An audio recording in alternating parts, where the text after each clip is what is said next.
আৰু মুৰব্বী আমাৰ ডিম্পল ছাৰ শইকীয়া তেখেত আহে ছাৰ সদায় নাহে মাজে মাজে আহে তেখেত যিহেতু গোলাঘাটত থাকে সদায় এছিষ্টেণ্টজন তেখেত আহে আজি এতিয়া পোৱাহি নাই কালি তেখেতৰ গা ভাল নাছিল অঁ সেইটো কথা ক'ব নোৱাৰিম তেখেতে এতিয়ালৈকে মানে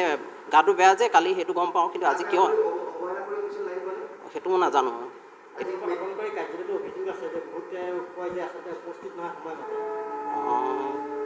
সেইটো নাজানো বাৰু আমি সময়ত আহোঁ আৰু 5টা বজালৈকে আমি থাকোঁ মেডিকেল লিভটো কালিয়ে লৈছিলে আজি বিষয়ে মই অৱগত নহয় অৰুণজিৎ কটকী ছাৰ অৰুণজিৎ কটকী ছাৰ কটকী ছাৰ হয় সৰুপথাৰতে টাউনৰ ওচৰত মানে ষ্টেচনৰ ওচৰত এনেকৈ নাহে নেকি আচ্ছা আহে কাৰ্যালয় মানে আমি আছোঁ আৰু অফিচত মানুহ আমি কেইজন থাকোঁৱেই আৰু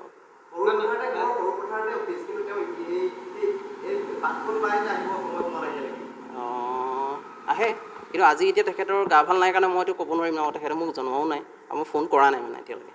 কাৰণ তো মই ফোন কৰি পেলাই সুধিবলৈ হেৰি হয় যে তেখেত আহে